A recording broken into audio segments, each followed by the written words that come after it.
माँ बनने का एहसास तो सभी महिलाओं के लिए बहुत ही खास होता है। ऐसा कहा जाता है कि जब महिला माँ बनती है तो ये उसके लिए एक नए जीवन की तरह होता है। लेकिन अगर वो किसी वजह से माँ नहीं बन पाती तो ये एक कमी की तरह होता है। अगर आपके साथ भी ऐसा है कि आप किसी कमी की वजह से माँ नहीं बन पा रहे या फिर आप निसंतान हैं, तो ऐसी स्थिति में आप IVF ट्रीटमेंट का इस्तेमाल कर सकती हैं। तो आज की इस वीडियो में हम बात करेंगे क्या होता है IVF और कैसे होता है IVF। नमस्कार, मैं साक्षी डोबरियाल और आप देख रहे हैं न्यूज़ 10 इंडिया। आज के समय में IVF एक ऐसा उपचार है जिसकी मदद से बहुत सी दंपत्ति माता पिता बन पा रहे हैं। आजकल के व्यस्त जीवन और जीवन शैली की वजह से महिलाएं और पुरुष दोनों ही इनफर्टिलिटी का शिकार होते हैं और परिणाम स्वरूप निसंतानता उनके जीवन की सबसे बड़ी समस्या बन जाती है। इसका एहसास तो आप सभी को ही होगा कि मेडिकल क्षेत्र में विज्ञान ने बहुत विकास किया है। परिणाम स्वरूप आज हम बहुत सी तकनीकों का प्रयोग करके अपने जीवन की बहुत से अलग अलग कमियों को पूरा कर सकते हैं।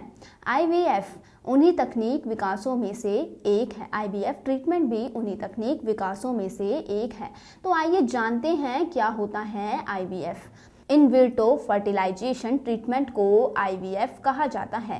पहले इसे टेस्ट ट्यूब बेबी के नाम से भी जाना जाता था। इस प्रक्रिया का प्रयोग पहली बार 1978 में इंग्लैंड में किया गया था। IVF ट्रीटमेंट में प्रयोगशाला में कुछ नियंत्रित परिस्थितियों में महिला के एग्स और पुरुष के स्पर्म को मिलाया जाता है। जब संयोजन से भ्रूण बन जाता है तब उसे वापस महिला के गर्भाशय में रख दिया जाता है। हालांकि IVF एक जटिल और महंगी प्रक्रिया है, लेकिन यह प्रक्रिया उन दंपत्तियों के लिए बहुत ही सहायक होती है जो बहुत समय से गर्भधारण की तैयारी कर रहे हैं या किसी कारणवश अन्य फर्टिलिटी ट्रीटमेंट असफल हो गए हैं। तो आइए बात करते हैं कि IVF प्रक्रिया क्यों की जाती है। अगर आप निसंतानता से जूझ रहे हैं तो आप अपने डॉक्टर से विचार विमर्श करके किसी भी फर्टिलिटी इलाज को चुन सकते हैं।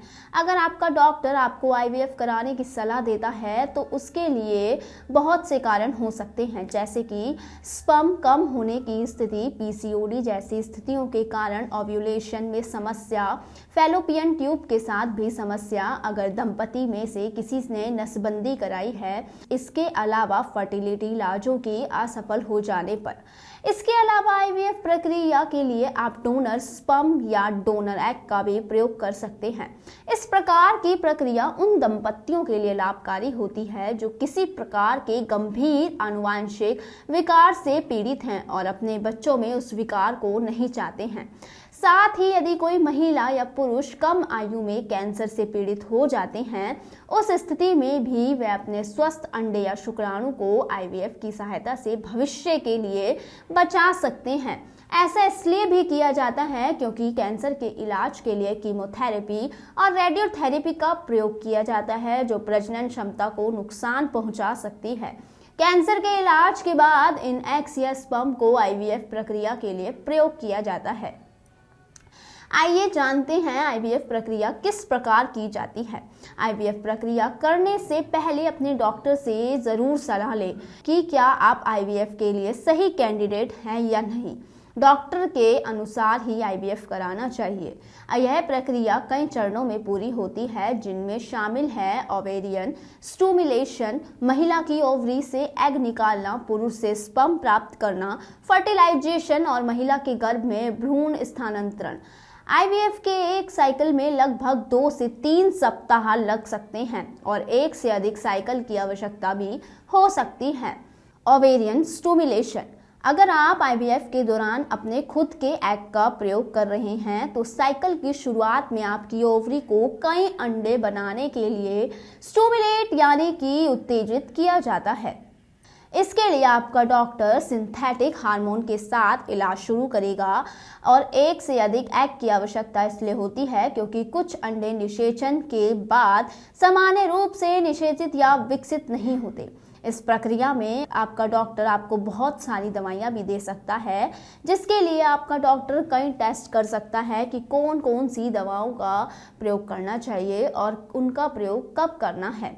आमतौर पर एग देने के लिए तैयार होने से पहले आपको 1 से 2 सप्ताह के ओवेरियन स्टिमुलेशन की आवश्यकता होगी, यह पता करने के लिए कि कब आपके एग्स लिए जा सकते हैं। उसके लिए आपका डॉक्टर अल्ट्रासाउंड, ब्लड टेस्ट जैसी चीज़ों के लिए कह सकता है।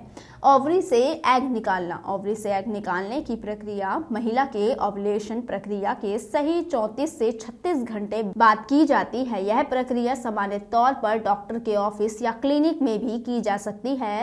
इस दौरान आप बेहोश रहेंगे और आपका ट्रांसवेजुलेशन अल्ट्रासाउंड किया जाएगा, जिसकी सहायता से आपकी वेजाइना में एक पतली सी सुई डालकर एग्स को निकाला जाएगा। अगर ट्रांसवेजुलिन अल्ट्रासाउंड के माध्यम से ओवरी सही से दिखाई नहीं देती तो सुई का मार्गदर्शन करने के लिए पेट की अल्ट्रासाउंड का भी प्रयोग कर सकता है। एग्स को सुई की सहायता से फॉलिकल्स से अलग कर दिया जाता है और एग्स को निकाल लिया जाता है। अंडे जो भी स्वस्थ और परिपक्व दिखाई देते हैं उन्हें भ्रूण बनाने के प्रयास में स्पर्म में मिलाया जाएगा और इसके अलावा सभी अंडों को सफलतापूर्वक फर्टिलाइज नहीं किया जा सकता। स्पर्म लेना। अगर आपके पार्टनर का स्पर्म प्रयोग किया जा रहा है, यह प्रक्रिया आपके डॉक्टर के ऑफिस में या क्लिनिक में ही की जा सकती है। इसके लिए मस्टरबेशन की सहायता से डॉक्टर प्रक्रिया के लिए स्पर्म दिया जाता है। इसके अलावा टेस्टिक्युलर एस्पिरेशन प्रक्रिया की सहायता से स्पर्म दिया जा सकता है। स्पर्म देने के बाद डॉक्टर लैब में स्पर्म को स्पर्म फ्लूइड से अलग करेगा। फर्टिलाइजेशन प्रक्रिया 2 तरीके की होती है।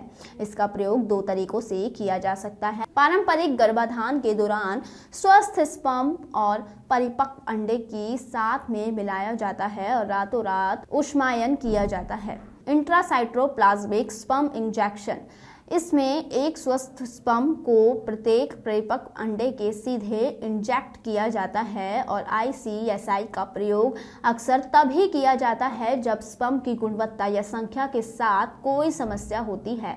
अगर पहले IVF साइकिल के दौरान फर्टिलाइजेशन का प्रयास विफल हो जाता है तो गर्भ में भ्रूण स्थानांतरण और आपके डॉक्टर के ऑफिस या क्लिनिक में किया जाता है और आमतौर पर एग लेने के 2 से 5 दिन बाद ये होता है। आपको एक हल्का पेन रिलीवर दिया जा सकता है। प्रक्रिया आमतौर पर दर्द रहित होती है, लेकिन आप थोड़ी ऐंठन का अनुभव कर सकते हैं। इसके बाद डॉक्टर आपकी योनि में आपके सर्विक्स की माध्यम से और आपके गर्भाशय में एक लंबी पतली लचीली ट्यूब को डालेगा, जिसे कैथेटर कहते हैं। कैथेटर में एक या एक से अधिक भ्रूण को इसके माध्यम से आपके गर्भाशय में रखा जाता है। भ्रूण स्थानांतरण के बाद आप सामान्य दैनिक गतिविधियों को फिर से शुरू कर सकते हैं, लेकिन आपकी ओवरी अभी भी थोड़ी बड़ी हुई हो सकती है, इसलिए किसी भी असामान्य गतिविधि से बचने पर विचार ज़रूर करें। इसके अलावा कुछ मामलों में आपको अलग अलग परेशानियों का सामना भी करना पड़ सकता है। प्रक्रिया के तुरंत बाद आपके सर्विक्स से थोड़ा खूनी तरल पदार्थ भी निकल सकता है।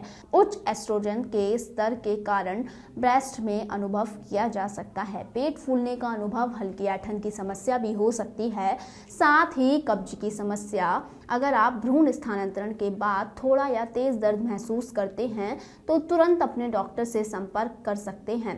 वह आपकी किसी भी प्रकार के इन्फेक्शन जैसी ओवरी और गंभीर ओवेरियन हाइपरस्टिमुलेशन सिंड्रोम की जटिलताओं के लिए जांच भी करेगा। कमेंट सेक्शन में कमेंट करके ज़रूर बताएं कि आपको हमारी ये वीडियो कैसी लगी और अब तक आपने हमारे फेसबुक पेज को फॉलो नहीं किया है तो फॉलो ज़रूर करें। सब्सक्राइब करें हमारे यूट्यूब चैनल को और बेल आइकन को दबाएं ताकि हर वीडियो सबसे पहले देख पाएं। आप हमें फेसबुक और ट्विटर पर भी